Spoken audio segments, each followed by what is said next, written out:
Welcome to the BNB Investing Podcast for real estate investors. Fix and flippers and realtors exploring investment options with Airbnbs and short-term rentals through acquisition, leasing, or management to generate consistent monthly revenue.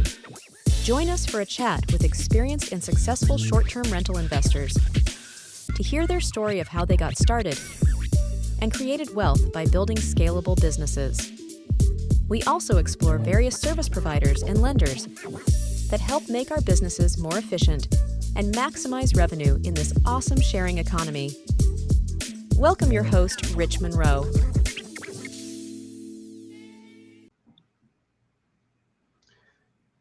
Hey everyone, Rich Monroe here with BNB Investing Group. Thanks for jumping on this week. As a reminder, BNB Investing Group works with investors to navigate the short-term rental world, whether you're doing acquisitions for properties, rental arbitrage, or managing other people's properties. And so we work with investors to kind of help look at those options to build a scalable business. If you're in the process of wanting to get started with that and want to learn more about how we might be able to work together, feel free to shoot me a message on Facebook Messenger, and we can schedule a quick 10-minute call to check in with you. For those of you that are jumping on, please throw me a quick yes in the chat and the comments. Just want to make sure you can hear us okay. I'm pretty excited today. I've got my friend here, Precious, that's going to tell us all about the accessory dwelling unit world and kind of what's going on there from start to finish. And Precious, I'm very happy to have you with us today. If you could just tell us a little bit about your background and we'll kind of jump in. Yeah, absolutely. Well, thanks for having me, Rich. I'm excited to be a part of the BNB investing community now. So I started my official career. It's been a while, maybe like 7 years ago, I started out in consulting. Never saw myself truly in real estate.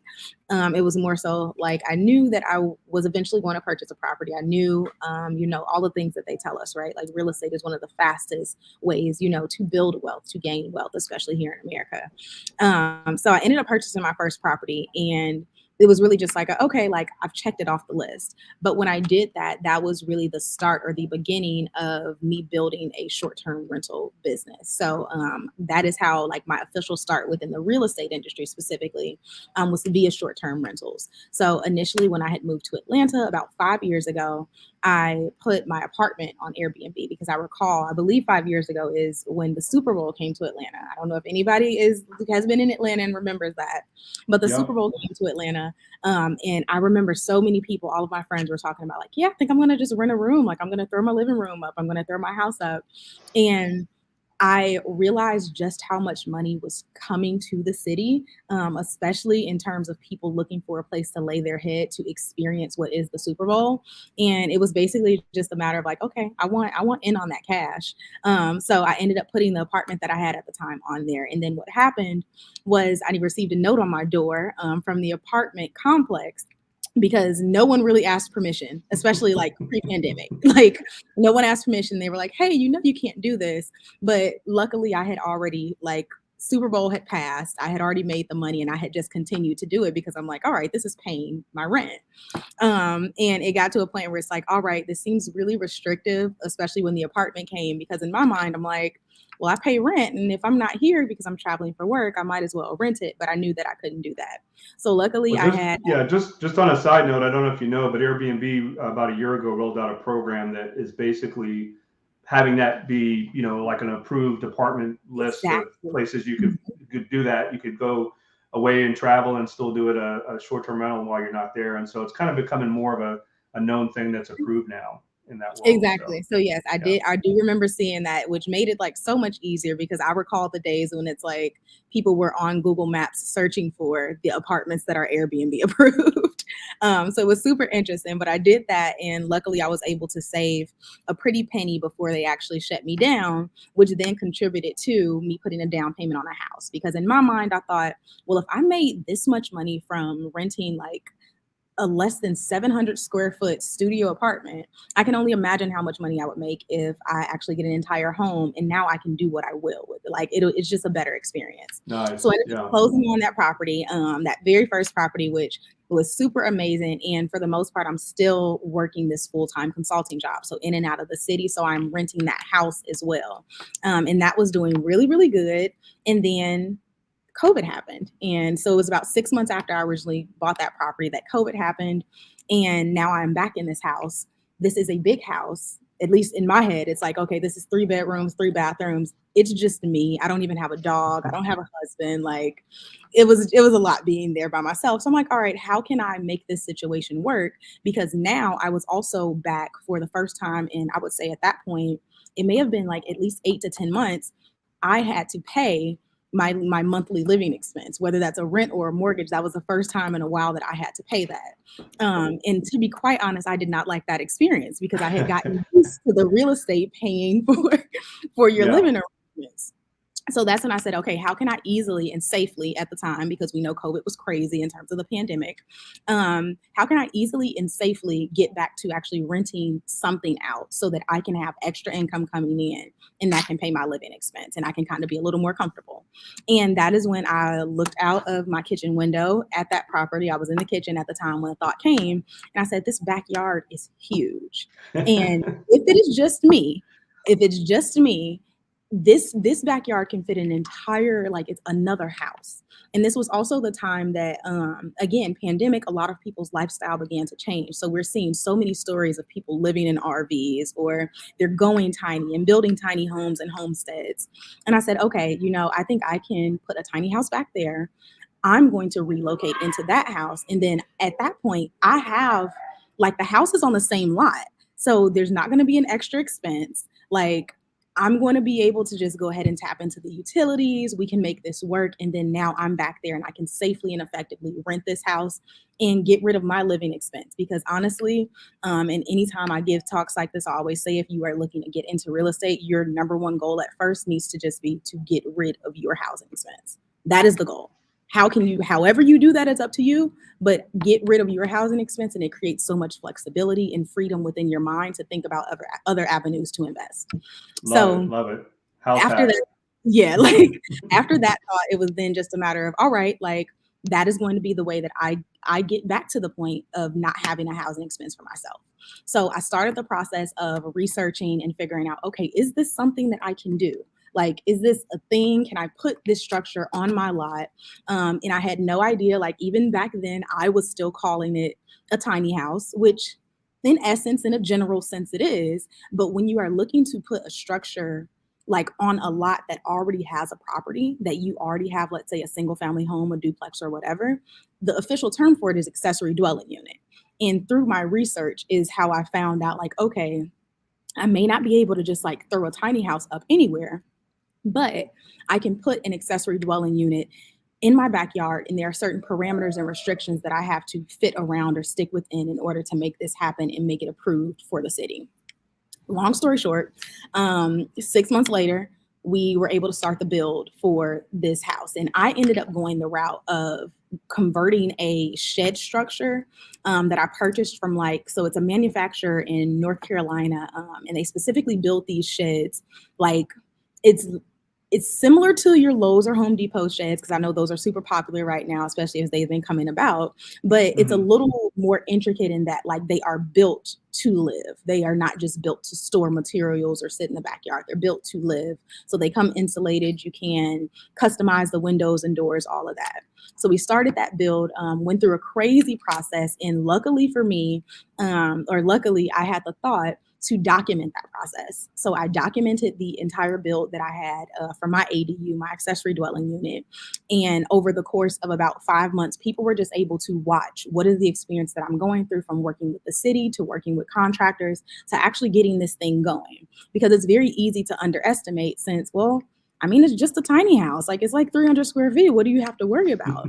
But the thing that I love to remind folks is that these accessory dwelling units up top, right? It's almost like a glacier. Up top, it can look the same. Like, it just looks like, it's small, it's whatever, but they still have all of the same, like the foundation, the utilities, all of that is still exactly the same as it would be if you were building like a standard size new house. Like, you still have through those process and check those marks. So I think it's almost like doing a mini new construction, right? For all intents and purposes. It's small, and it's a great way, which is another benefit of these accessory dwelling units, because it's a great way that if you have a small interest in development, you have a small interest in, okay, maybe I do want to construct my own, I don't know, like housing division or whatever. It's a really great way to get into what's called the term small scale development, meaning that you are starting out small with smaller community projects that might have, honestly, many times a little more impact than what you might have if you have a larger structure. But it's a really good way to kind of start to understand the workings of financing, of actually managing this project, working with contractors, all of that. So really good, documented all of that. And it was a 3-episode docuseries. And at that point, the docuseries basically blew up because not a ton of people were talking about this. Like it was already, of course, we know, like popular on the West Coast. The West Coast has been doing this. It's tried and true. The regulations they have around this are insane. They actually just recently released like a new one, which is basically saying that homeowners with accessory dwelling units can now sell that accessory dwelling unit almost as like a condo situation. So it's getting really crazy within this landscape. But at the time, that just wasn't necessarily the case. So when people saw my experience, and then on top of that being a young woman, being a Black woman, and going through this, they kind of attached themselves to it, and they're like, okay, well, I had no idea that something like this was possible. How do I get started? Can you help me? Or I'm also going through the same thing, but there were so many hoops that I had to jump through.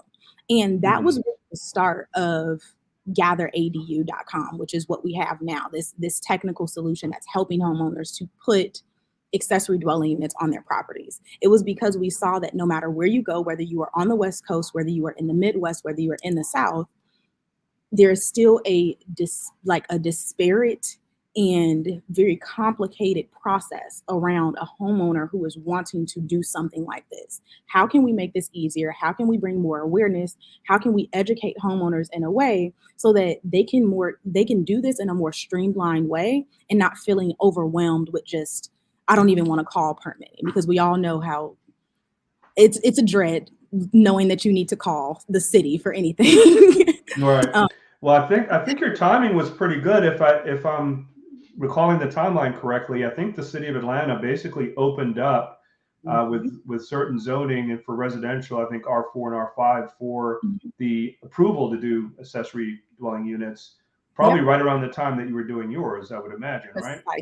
Precisely, exactly. So it was right around that time that the city of Atlanta created a regulation that by right, if you are located in R4, R4A, and R5, then you are able to do an accessory dwelling unit, no problem. Interestingly enough, in most, not all, but most of the zones in Atlanta, you can do a guest house. And that's typically what trips some people up in terms like, okay, well, if I can do a guest house, that basically means that I can do an accessory dwelling unit, right? Are they the same thing? What's the difference? And they're actually not the same thing. That's a number one thing that I kind of feel like we need to communicate a little better, or the cities need to communicate a little better. But they're not the same thing. But the piece is that they are very, very similar. So a guest house cannot have a kitchen. Number one, like an accessory dwelling unit can have a separate kitchen. It's totally independent. Whereas a guest house cannot have that separate kitchen, because the assumption is that you're likely going into the primary house in order to do that. This is just somewhere for your guests to stay. In addition to that, a guest house can only be like more of like a shorter term situation. Like you're not able to have like longer guests in it, because it is a guest house. It is specifically for guests. So you can't rent it out the same way that one would do if they have an accessory dwelling unit and you're wanting to put, a renter in there at market rate. You just wouldn't be able to do that. But that would be like the primary difference between those two. And really, like, you're right on the money, Rich, in terms of like the timing. For number one, the regulations and the conversations that were starting to be had in different cities, in addition to the fact that we got to a point within like the real estate market where things just became like started to get very tight in terms of the supply that was on the market, and also in terms of like the affordable options that were on the market. In addition to, many cities started to have different conversations around, I guess, reworking or rethinking or reassessing what their zoning codes look like, because it was so like dated and traditional. And, we're still using the terms like servant house and watchman, in our zoning code. So they were starting to have those conversations because they're realizing that where our current zoning code is, it fit amazingly when, we all had the exact same idea of what the American dream was, which is a white picket fence with your single family home on a large lot with a driveway. But now that landscape is changing because the dynamic of even like families these days are changing so much. People are waiting a lot to have kids, so they don't need that larger space, which it all kind of worked together to put us where we are now, which I will say, like, the growth and the success we've been able to experience, a lot of it I have to attribute to time, like the timing of it, of the market, of the housing market, real estate, of just everything. So let's back up a minute and let's kind of do a little bit of a peeling back on the onion. So this first one that you did, what was the cost involved? You mentioned financing. Did you finance some of it? How does that work? How many different contractors did you have to use? Kind of walk us through a little bit of that detail. Yeah, absolutely. So let's start with financing, because that's a huge question. And honestly, one of the major roadblocks when people are wanting to do something like this. So I mentioned that I had purchased the property about 6 months prior to me deciding that, okay, I want to put this structure on there. So even though I had a little bit of equity built up, it was just totally not enough to pool. And it just didn't make sense in my position, I felt like, to go ahead and pool that equity. But I also didn't want to go and take out, a separate, a hard money loan or a loan from a private lender in order to make that happen. So what actually helped initially with like the deposit or the down payment for the accessory dwelling unit was all of the funds and the money that I was able to make Airbnb in the house those 6 months prior. So everything, because I still had my full-time job, everything that I was making was either just covering my living expense. And then aside from that, I was just putting that away because I knew that I wanted to continue to rinse and repeat, whether I was going to go buy another house for, Airbnb, or I was going to do something like this where I put the structure behind it. So I ended up going the route of actually using my personal funds in order to do that. So the funds that I made from Airbnb, in addition to, this was kind of like my play. Some people, I get a lot of slack on this. Like, it's like split the room in terms of whether or not they feel this is smart or whether it was like a total bust. For me, I feel like it was super smart, but I opened up because my credit score was amazing at the time too. So I'm like, okay, I'm going to open up some really nice credit cards with a high level of a limit, a high credit limit, but also with really, really good rewards. And they also have a interest, or not, a 0% like interest rate, like an introductory APR. So I wouldn't have to pay any interest on the money that I was then using for the next 12 months is typically what that introductory rate is. And I knew that, hey, if we finish this build within, let's give it 4 to 6 months, I immediately start renting it out to recoup those funds that then can pay down whatever I've now borrowed against from myself, basically, because it was on my credit.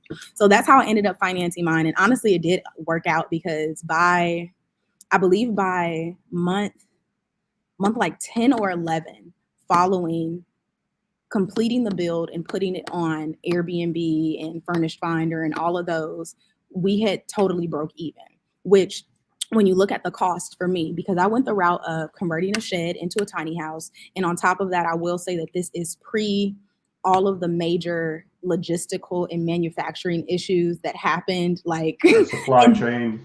Exactly. Right. In the thick of COVID, we were able to get the initial piece done for under $40,000.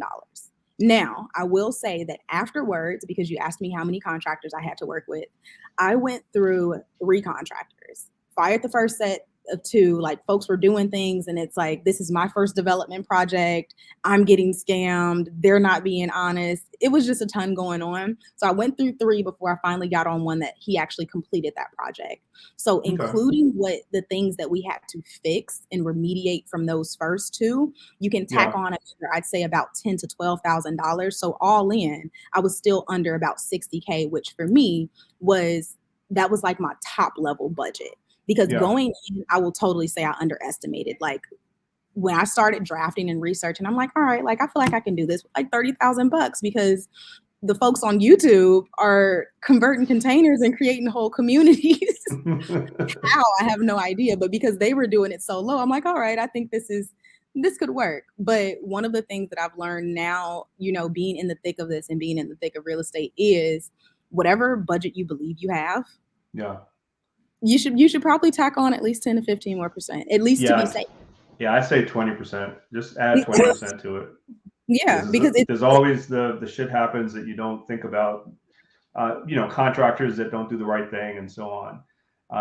With knowing what you know now, would you recommend you kind of engage separately with a licensed electrician, a licensed plumber, and then more kind of a general contractor to do the build, or is it just one contractor that can do everything? So initially I actually tried to go separate in hiring, someone that's able to build out the concrete, someone that's able to do the electric, someone that's doing the plumbing. If I could go back, I'd actually hire an experienced general contractor who has contacts for all of those little pieces. Right. And then they are just managing everything, because looking back, I managed it all, and it shows in the docuseries. Like, there are points where it's like, I'm crying, I'm upset. I don't know how these things are happening. And it's because I was trying to manage so much, in addition to also, again, still working full time. And now, halfway through the build for the tiny house, I was able to start back renting, because if you were in Atlanta during the pandemic, nothing, we didn't close for too long. Right. We didn't close for too long at all. It was like 3 weeks. Exactly. It was ridiculous. So looking back, I would actually find an experienced person who knows these different people. And if I just so happen to have a better plumber that I've just always worked with and I trust them, then I'd loop them in with that general contractor so that they can complete that piece of the project. But my major mistake was honestly not seeking warm connections of contractors, if that makes sense. Not asking hey, have you worked with anyone? Do you have a referral? Really, I just did a search. Do you guys have good reviews online? Do you have a nice Facebook where people aren't totally bashing everything that you're doing? Okay, cool. And that was my criteria. But I'm realizing a major criteria, especially in real estate, is relationships. It's your network. It's the people that you know and those referrals. So being able to work with a contractor who's someone else who you can trust their word has also worked with. Yeah. Golden. Yeah. Time. Totally agree. So tell us a little bit about the zoning and permitting process. Was there a delay with that? Is there something special you have to do because it is an ADU? How does that look? So there was definitely a delay in it. Remembering that I basically started all of this in the thick of everything. This was about April or May 2020 when I basically started the research and then also started to submit some of that permitting information. And at the same time, this was also when all of those government offices were basically finally getting used to Zoom, or starting to get used to Zoom and starting to take everything online. So there were some delays there just because they were transitioning from an actual in-person permitting process to now what the city of Atlanta has is actually, it's totally digital. So you can completely submit it online. So they were transitioning from that. But I will say that in terms of permitting specifically for an accessory dwelling unit, there is nothing special, I would say, that you need. If you don't have a land survey, it is required by the city of Atlanta now to have that land survey. But there was nothing special about it. It was really just a matter of everything that you need is outlined very clearly on the City of Atlanta website. The problem that you run into, or at least that I ran into at the time, was because accessory dwelling units were they were kind of a newer concept. And you can have one office, let's say the Office of Building and Planning, because they've talked about this, because they've heard the reviews or whatever it is, they know exactly what you're talking about and they can bypass whatever. Whereas you call a different day, or you call to get an update on the status of your application, and a totally different person or a different department within that realm, they're telling you something totally different because they're just not used to this. They're like, wait, a shed? This doesn't quite make sense. And that was the major piece that I ran into with the Office of Zoning and Permitting, is that. And then in addition to that, I just really, if I can be honest, I had no idea how much Atlanta cared about their trees. They are very serious. They are very serious about the trees and preserving them. I think that's a good thing, right? I migrated down here from New York decades ago for that reason, for the trees down Yeah. here. So I think they do a good job of mixing within the city to have Mhm. both. So what expanded from there? So you got that one set up. Mhm. You moved into the main house, or Yes. you moved into the No, shed and then I moved Airbnb'd somewhere it. else. So I moved. So during the process, Oh, exactly. So I okay. had gotten back to renting the primary home on Airbnb, and it was doing really, really well. Again, I was surprised. I was very much surprised in the midst of the pandemic. It was doing as well as it had. And then we were building the ADU in the back, and I actually moved elsewhere. So I took a what do they call uh delayed gratification, in that, okay, I'm going to go to a place that's really, really cheap, and it's going, because at the time, again, I'm paying for this ADU build as well, so it's like I can't go spending a ton of money. I actually rented a house from my neighbor, not we rented a room in her house from a neighbor, for like $250, like a steal, Hmm. especially in this market at this point. But I rented Right. that because it allowed me, number one, like I'm still close enough to, if any contractors need to meet me at the house, I'm right there. But then also it allowed me to save a ton of money that I was pocketing. So did that, and then once we actually finished the build, I then moved into an apartment because we had enough cash flow coming in. And now at that point, I was renting both that primary home in addition to the ADU in the back. In addition to, I had then acquired another house that was maybe like 2 blocks away, and that was doing really well. And then I was in the process of closing on 5 rental arbitrage corporate leasing units. Very cool. So on the ADU, it's like a studio or like a one bedroom apartment, right? So you've got a kitchen, a bathroom, and like, is it a private bedroom, or is it just kind of an open area where there's a bed? So it could be a private bedroom. For customers that we work with, we do have floor plans available that allow you to have like private, you can close the door. The one that I Hmm. have is a studio.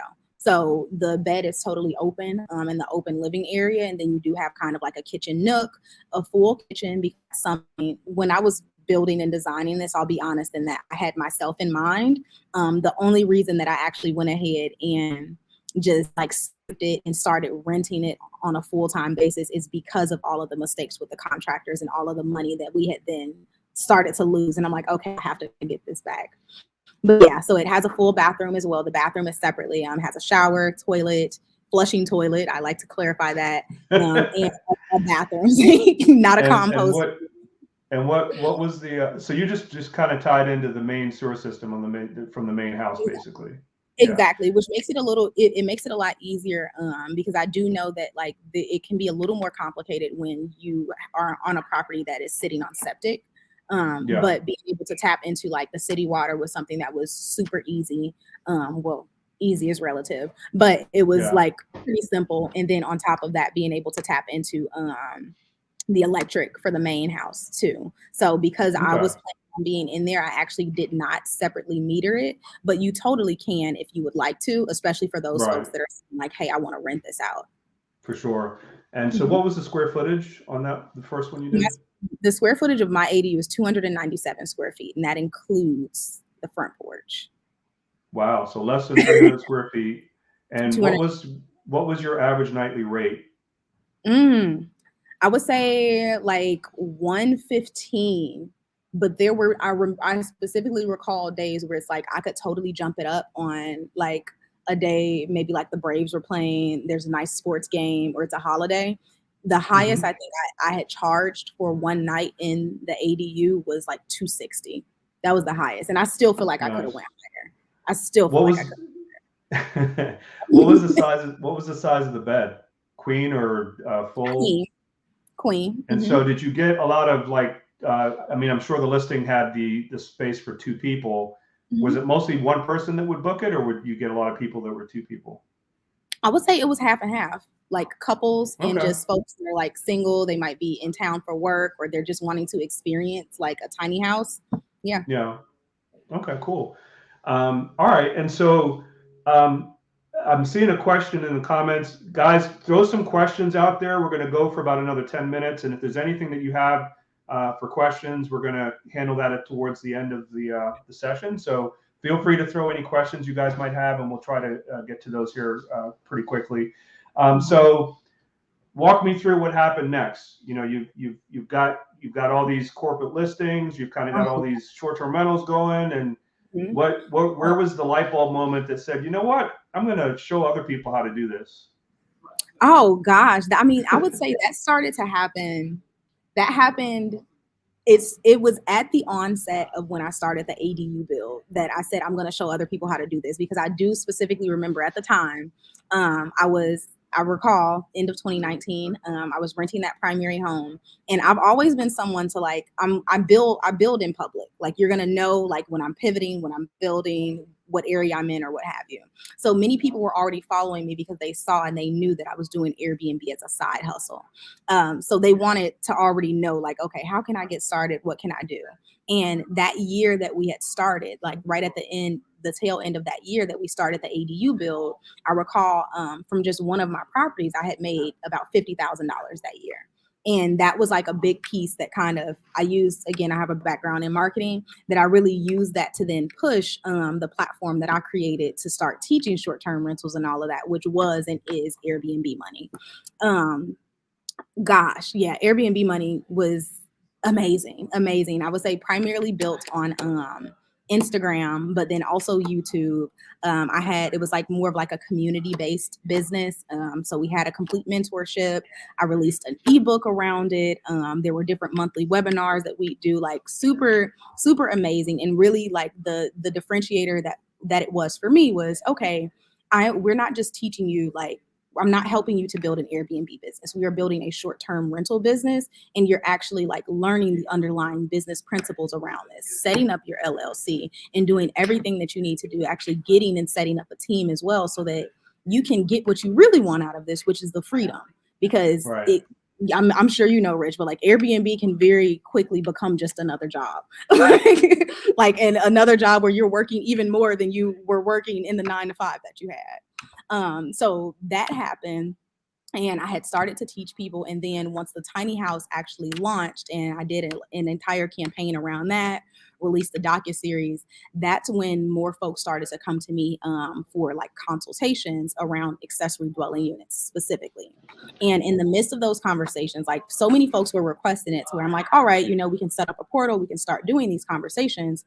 But it was just so different with an accessory dwelling unit project, an ADU project, because like there's longevity in it. Like folks you can't get everything you need in just one 30-minute session. So that's when it then started to become like, all right, how can I, and I forgot to mention as well, the following year the same year that the ADU went live is when I actually quit my full-time job. So this year has made like 2.5 years. I think I'm at 2.5 years. And had quit that job. And at that point, it's like, okay, I'm teaching full time. I still do my speaking, because I've always just been like a paid speaker. So I'm still doing my speaking, and we're still making money from these Airbnb units. But I will say that things were like, I was growing faster than I could handle, if I can be totally honest. Like the business, the offers that were coming in, and because I was marketing it so well, there were people that were reaching out and wanting to do business and wanting to partner, and hey, can we like go in and do a joint venture deal? Those offers and opportunities were coming in way quicker than I could handle. And it got to a point where, I'll be honest, in that I got really overwhelmed with the business. Like we had a cleaning team, I had a management team, but it still felt like there was like so much anxiousness around it, if it makes sense. Like I remember my very first property, like putting that one, which once you guys are in here, like you put your first property on there, sometimes there are folks, many people, because I've taught like over 100 folks at this point about this as well, but many of them, you get so connected, you're connected to that first one, to where it's like you're kind of watching it like a hawk. It's like, oh my gosh, they got the doors open, they left the lights on, like all of these little things. And that anxiousness that comes with just like having folks in a space where like your name is on it. If anything goes wrong, you are responsible. I started to just I was so anxious, and it probably like also played into the stress of the pandemic, because everyone like started to everyone was feeling this, right? Like just a lot of stress just in general in life. But it was the stress of the pandemic, to where I was just like, all right, am I really happy here still, am I still happy? Because I started to almost feel like, if I can be honest, I'll be frank, a glorified property manager. And I had never seen myself in property management. Like, I love consulting, I love teaching, and that is what I wanted to continue to do. But I knew that on the path that I was going of continuing to scale, continuing to teach people in this, I was getting deeper and deeper and deeper into that industry, into that role, into that brand of people knowing me as that. So it honestly got to a point at the end of 2021. This is also when, again, the market started to shift, that I then decided, no, I'm missing something. I was starting to receive messages from folks, because this is also when, if you all are in real estate and you remember kind of the housing market at the time, at the top of the pandemic, it was like, okay, like, it's a seller's market. Like, people are getting a lot of money and you can get in and you can buy these houses. And then it flipped, like, totally, to where it's like, okay, I don't necessarily, like, we didn't even know if it was a seller or a buyer's market. It's just like, the market is just on fire right now. It's terrible. And it got to a point where people were reaching out and they were saying, hey, I've been displaced. Like, hey, my rent went up, I don't know, 20%, 30% or whatever. And now, like, I'm just trying to find somewhere, at least for now, where I can be close to where I work. I can be close to my daughter's school, because I'm still figuring all of this out. And I'll be honest in that after like the first or second message, I'm like, oh no, like, you kind of ignore those, because I was very like adamant on only renting to tourists, only people that are coming in from out of town, and only the people that are willing to pay the highest dollar. That was my motto, because Airbnb money, we're here to make money, right? But after, I would say maybe like the 10th or 11th message like that, something just started to pull on me. And again, in addition to balancing that with like the stress that I was already experiencing, I had made the decision that, okay, we're going to wrap these short-term rentals up. We're going to turn the units, at least that I own, into longer term, month to month. Like, I believe we tried out month to month first, and month to month was really well. But now I try to stick between like a 6-month and 1 year lease, 6-month and 12-month lease. But we tried out month to month, and really just like renting, being intentional with who we're renting to. So no longer just renting to like the tourist or, you know, the people that are coming in from out of town, but now really figuring out where in this market, or who is the niche, who's the segment that I can still rent to for a really like a decent amount of cash, a decent amount of a nightly rate, but also like not experience as many issues and not feel as bad for, you know, like, because for me, I don't know, I started to feel bad. I'm like, wait, like, these are houses that it's like, you know, this single dad who just reached out to me, he could probably be in that apartment, maybe, if I wasn't, you know, whatever. So that's just kind of where my mind went to. At the end of that year, I said, you know what, we're going to transition. And it was the perfect storm as well, because that was also when the docuseries started to really blow up. And I had more and more people reaching out asking to help with the ADUs. So what's the regulatory environment like with ADUs across the country? Because I know you help folks not only just here in Georgia, but in other states as well. So what does that framework look like? I mean, I have to be honest in that it varies. It varies city to city, and many times it varies county to county in terms of what it looks like. Like I mentioned, West Coast, they're going to be far more flexible.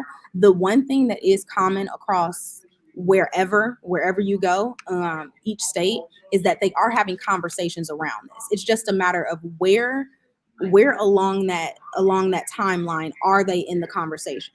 Is it just now starting and sparking, where they're kind of having community discussions, trying to figure out, okay, like, is this something that we can make happen? Or are we further down the pipeline to where it's like they're in a process of getting started with, you know, actually like approving the legislation for something like this? Here in Georgia, I would say like we're kind of at that midpoint.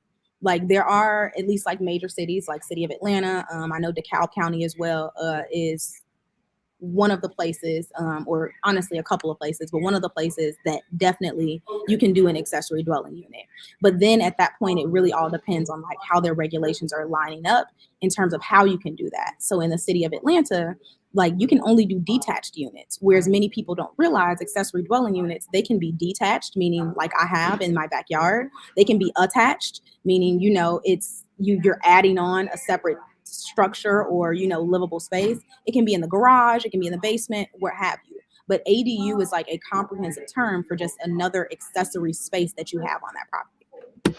Okay, so the person that was asking about DeKalb County, specifically, so you do know that you are able to do ADUs and DeKalb, similar to how you can do it in Fulton and Atlanta. Exactly. And I saw the comment around not being able to have a kitchen. That might be because you might be in a place where it specifically allows guest houses, but not ADUs. And that's likely why they may have said that it couldn't have a kitchen. Okay, and then the other question in regards to ADUs on Fulton County Tax Assessor's website, when looking for R4, R5, are we looking under property class or under zoning? Great question. You're going to be looking under zoning. Sometimes folks are zoned, like your zoning is R4, but then your property class is actually R3. I believe, don't hold me to this, but I do believe that with the property class, that is specifically on how you are taxed, whereas the zoning is more so what you can and cannot build. Got it.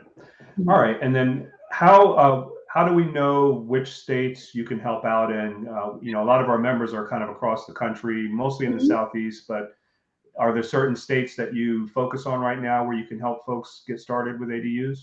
No, really, it's across the board because we're still identifying and kind of like getting a lay of the land of which cities are open to this. So if you go to our website, you can go ahead and search your property address and you'll get, I would say, more of a vague answer, but it will allow you to set up a call with us to where we come to that call and we will know whether or not you can do this for sure, whether or not you cannot, based on what we're finding on your MUNA code, your zoning, or even by calling your local city.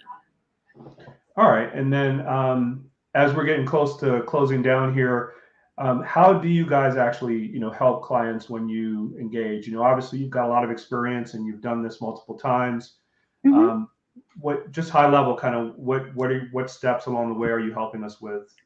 Yeah, so specifically what we help with is what's called pre-construction planning services. So everything that is happening before that structure is either built or placed on your property, that is what we're helping with. So the design of the actual structure, actually mapping out floor plans, architectural plans, site plans, getting all of that completed and finished, and then actually connecting you with the financing and the contractors to go ahead and make that happen. So we work with the city on your behalf and submit those permits and draft everything for you, to where the only thing that you really need to worry about is what color do you want the unit and where are we gonna place it.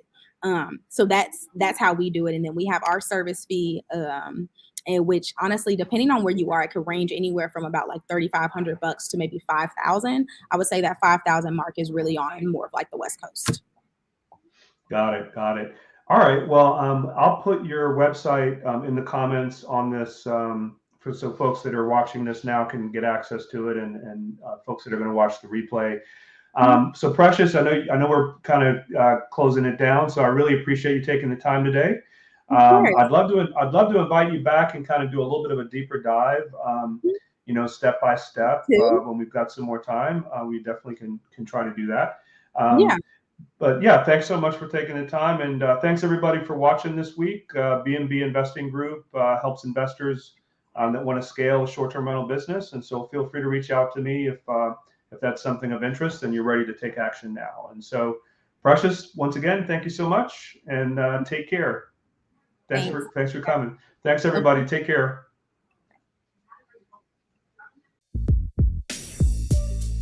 Thanks for jumping on the B&B Investing Podcast this week. Please click on the subscribe and like button below. For more trainings, property tours, and content, you can join my B&B Investing Facebook group by clicking below. If you are ready to grow your short-term rental portfolio and maximize your monthly income, you can click on the link below to schedule a quick strategy call with Rich or someone from his team to see how we can help or point you in the right direction. Stay tuned for our next episode and hope to see you on the B&B Investing Group podcast.